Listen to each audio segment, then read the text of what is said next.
Oke, selamat pagi, siang, sore semuanya. Perkenalkan nama saya Arif Jamaluddin.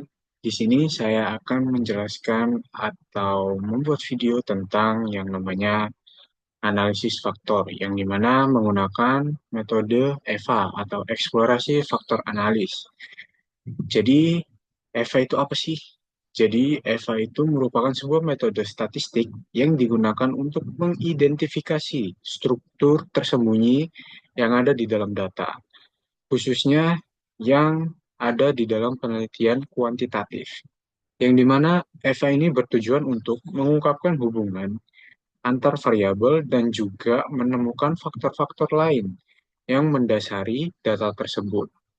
Jadi, EVA bertujuan untuk mengidentifikasi faktor-faktor ataupun dimensi tersembunyi yang bisa mempengaruhi atau menjelaskan variasi dalam kumpulan variabel yang diukur. Lalu pendekatan EVA itu bersifat eksploratif, yang dimana peneliti tidak memiliki hipotesis awal tentang struktur faktor yang akan dituju atau dipunyai. Jadi EVA ini itu membantu peneliti untuk menemukan sebuah struktur yang mungkin ada di dalam data tersebut. Nah, EVA ini tuh sering digunakan dalam berbagai bidang, seperti psikologi, ilmu sosial, dan juga pemasaran. Nah, untuk menguji validitas instrumen atau datanya tersebut, lalu juga untuk mengurangi kompleksitas dari data tersebut dan juga memahami hubungan yang terjadi antara variabel-variabel yang digunakan. Nah, Evain itu sendiri membantu seorang peneliti untuk menyederhanakan data tersebut dan juga mengidentifikasi adanya faktor-faktor kunci yang bisa mempengaruhi variabel-variabel yang diukur, sehingga dapat memberikan sebuah pemahaman yang lebih mendalam tentang fenomena yang sedang diteliti oleh peneliti tersebut. Nah, di sini saya sudah mempunyai data yang bisa kita uji di dalam strata dengan menggunakan metode EVA ini. Jadi caranya gampang sekali. Yang pertama itu kita copy data yang ada di sini.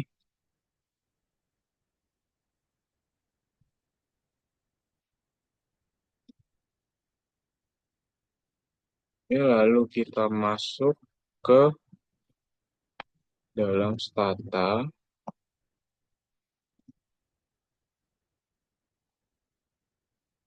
Oke, lalu kita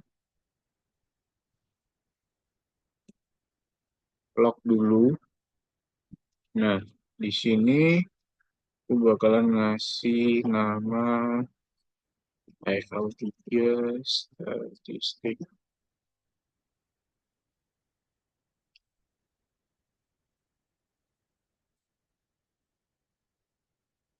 Oke, nah setelah itu kita masukkan data yang tadi udah kita copy ke dalam sini. Oke, jadi tinggal kita copy data tersebut. Lalu kita pilih treat first row as variable name. Oke.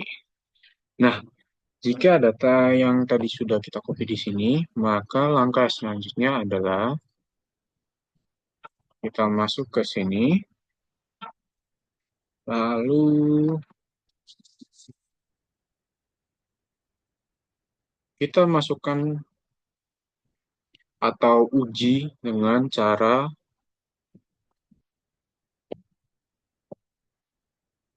faktor,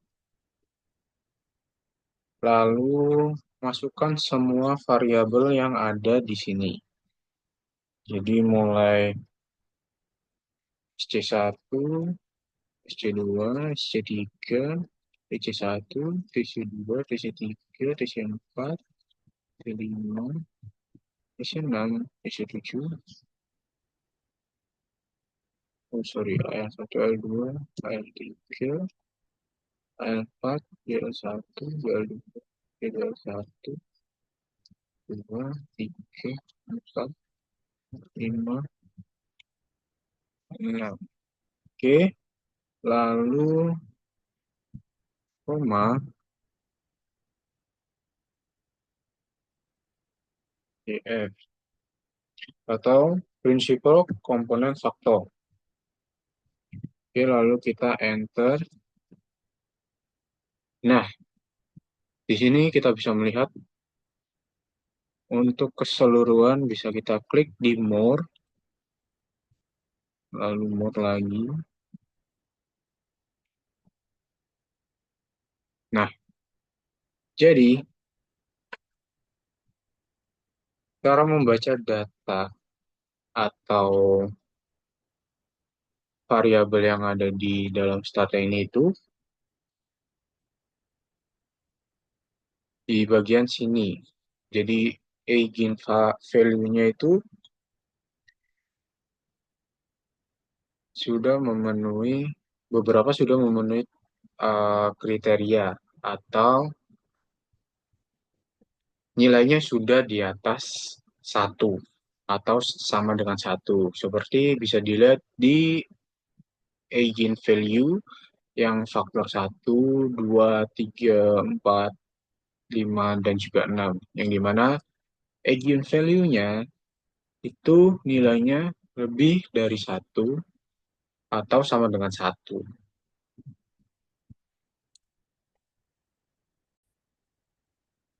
Nah, untuk cara membaca yang factor loading pattern matrix and unique variance itu dengan cara kita melihat eh, di sini itu nilainya yang paling besar dalam faktor ini itu. Jadi terutama dalam faktor satu ya atau variabel itu nilai yang paling besar itu ada di A13 yang dimana nilai dari faktornya itu tuh lebih dari 0,5 yaitu 0,7 yang dimana kriteria ataupun standar bahwa data itu normal itu di atas 0,5 bukan 0,05. Nah, untuk unique queens-nya itu merupakan eh, kita cari angka yang paling kecil karena semakin kecil angka yang ada pada data tersebut itu maka nilainya akan semakin bagus. Nah, bisa dilihat di sini unique quest-nya itu nilai yang paling kecil itu ada di sini atau di PB14 yang dimana nilainya itu 0,1903 atau di bawah.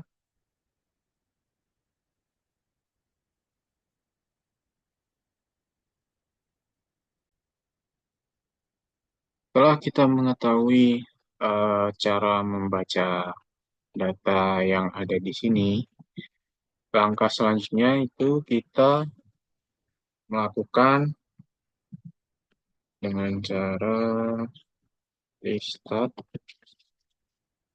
HMO.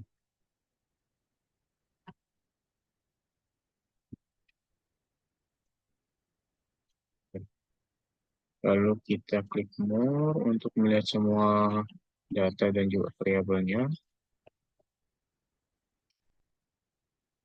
Nah, bisa dilihat di sini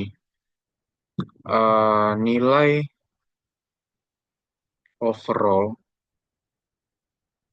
atau nilai dari variabel yang ada pada data tersebut ini itu bisa dikatakan normal. Itu angkanya harus di atas 0,5, bukan 0,05. Jadi, kalau semisal data atau variabel yang ada di sini tidak normal atau di bawah 0,5, maka data tersebut itu harus dihapuskan atau dihilangkan agar data yang lain itu bisa normal kembali atau di atas 0,05 hasilnya. Oke, nah bisa dilihat bahwasanya data yang normal atau di atas 0,5 itu ada yang pertama di variabel SC3 itu 0,5417, lalu ada TC1, TC3, TC5, A13, lalu ada PB12, PB13, PB14, PB15, dan juga PB16. Selain dari variabel yang saya sebutkan itu tadi, atau yang di bawah 0,5, maka variabel tersebut itu harus dihapuskan atau dihilangkan. Dengan cara, jadi kita klik di sini, faktor,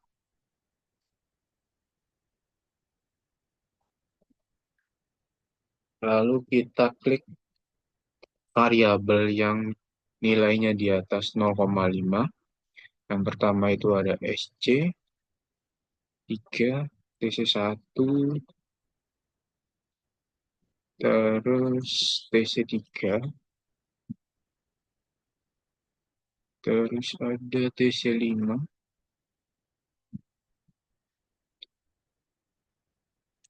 A13, lalu ada PB12, A13, PB12, PB13, PB14, PB15, dan juga PB. Nah, oke.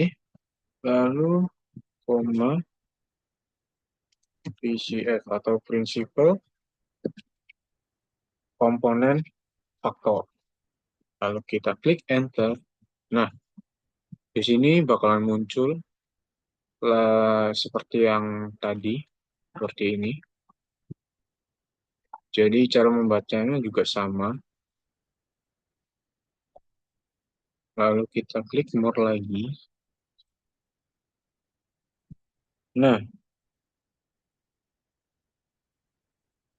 kalau misalkan hasilnya masih ada yang di bawah 0,5, maka variabel tersebut harus dihapuskan atau dihilangkan agar data tersebut itu kembali normal atau nilainya dan hasilnya itu di atas 0,5. Oke, di sini kita akan melakukan yang namanya stat EMO lagi.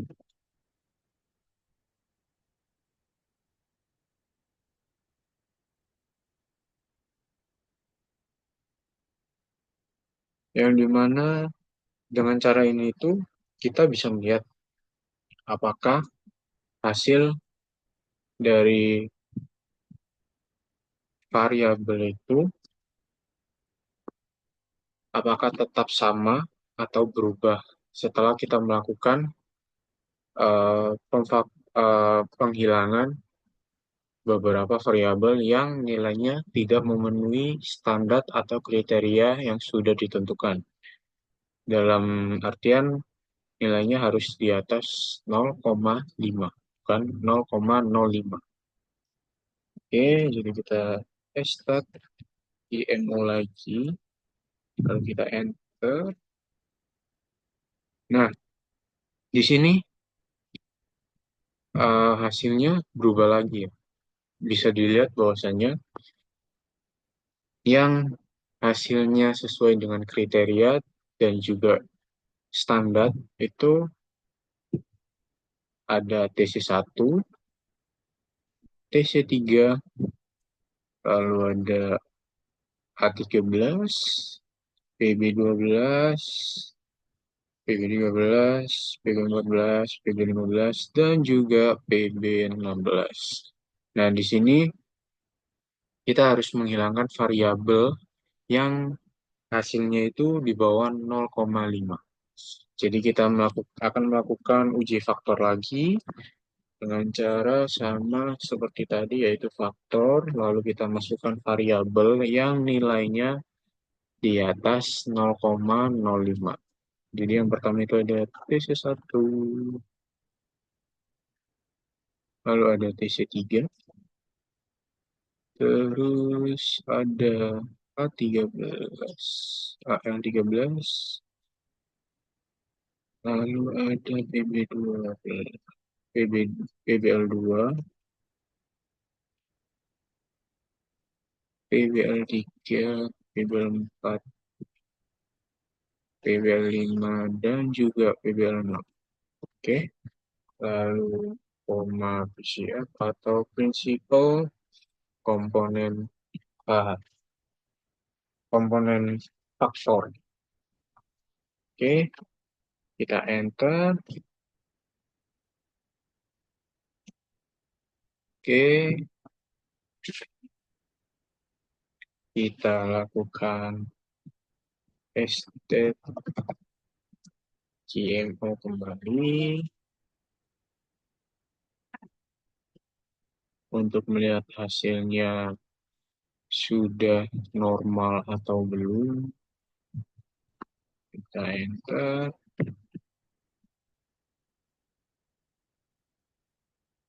Nah, kita lakukan karena di sini masih muncul yang hasilnya kurang dari 0,5, maka kita akan menghilangkan variabel yang hasilnya kurang dari 0,5. Oke, jadi kita lakukan caranya sama seperti ini, yaitu dengan faktor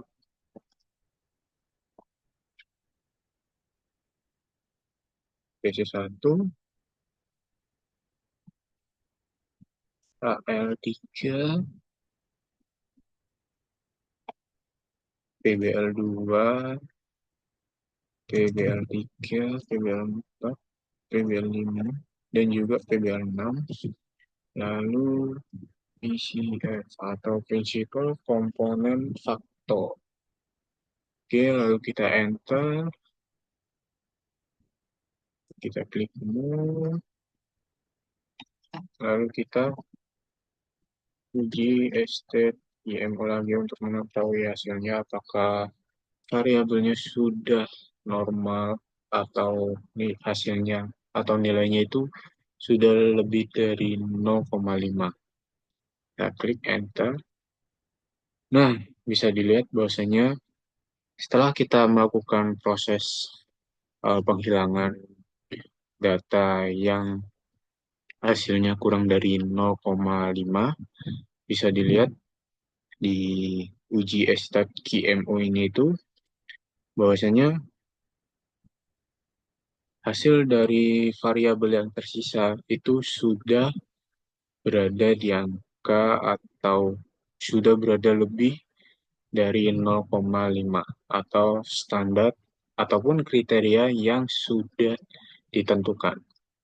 Jadi begini hasilnya. Jadi ada DC1 dengan 0,8, AL3 dengan 0,9, PBL2 dengan 0,8, PBL3 0,8, dan seterusnya. Nah, jika hasil dari uji stat GMO ini sudah di atas 0,5 semua atau sudah normal semua, maka tidak diperlukan lagi untuk melakukan bagian seperti faktor yang sudah kita lakukan sebelumnya seperti ini. Faktor TC1, AL3, PBL2, dan seterusnya. Jika hasilnya sudah di atas 0,5, maka hasil tersebut sudah memenuhi standar minimum untuk dilaksanakannya sebuah analisis yang disebutkan atau bisa dibilang analisis faktor. Nah, tetapi jika hasilnya masih di bawah 0,5, itu masih harus melakukan cara seperti yang sebelumnya yang sudah dilakukan, seperti cara berikut, yaitu menggunakan uji faktor dengan eh, menyebutkan variabel yang mempunyai hasil ataupun nilai di atas 0,5 gitu. Lalu untuk kita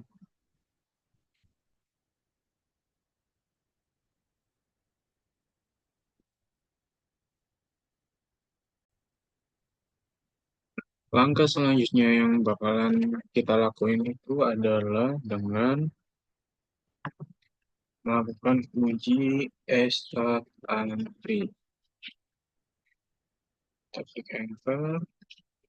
Nah, bisa dilihat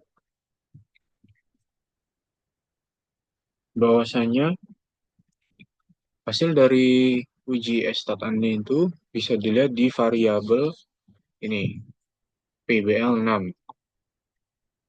Nah, di PBL6 ini itu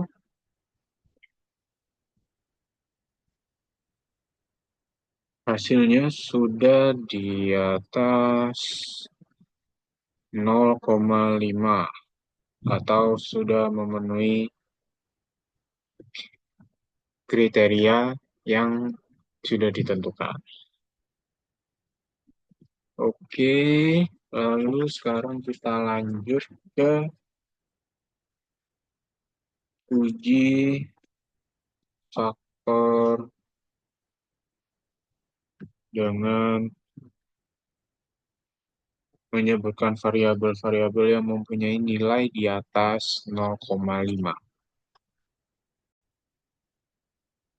Jadi faktor ini tuh berfungsi sebagai hitungannya sebagai alat untuk mengunci bahwasanya kita sudah melakukan tahap-tahap yang sebelumnya sudah kita lakukan.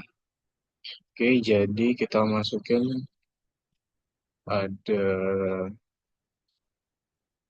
TC1,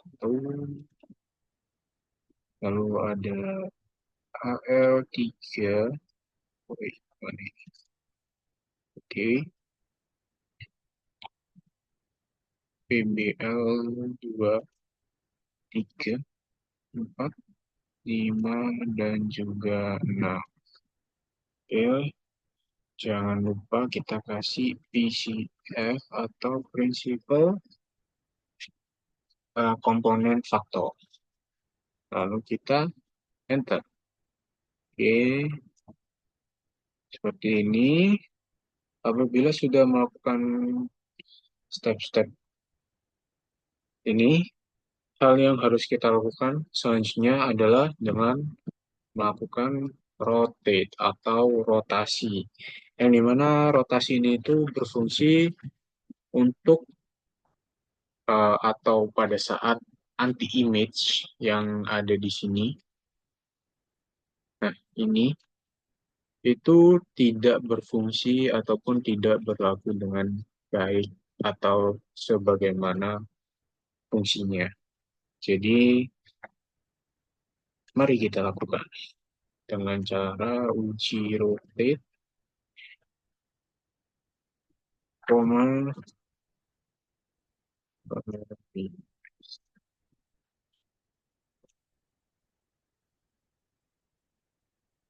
koma. Nah,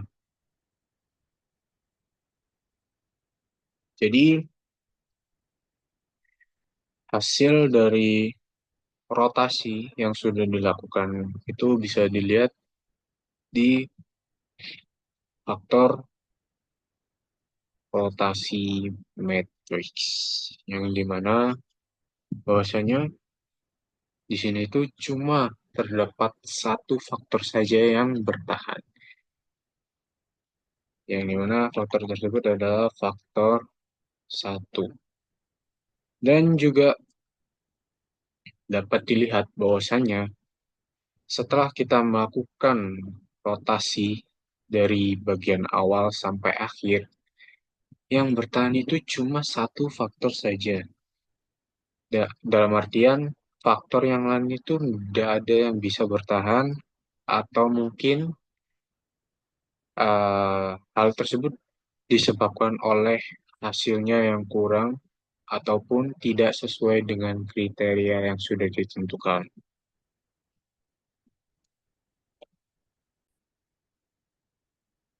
Apabila hasil dari sebelumnya itu sudah bisa dikatakan normal ataupun sudah sesuai dengan kriteria, maka kita tidak perlu melakukan retake. Akan tetapi, apabila hasilnya tidak normal atau tidak sesuai dengan kriteria, maka hal yang harus kita lakukan adalah dengan cara melakukan rotage untuk mencari apakah ada faktor yang sudah sesuai dengan kriteria yang dimaksud. Oke, mungkin dari sini atau langkah akhirnya yang bisa saya jelaskan ya kurang lebihnya saya mohon maaf dan thank you sudah mau menonton sampai akhir.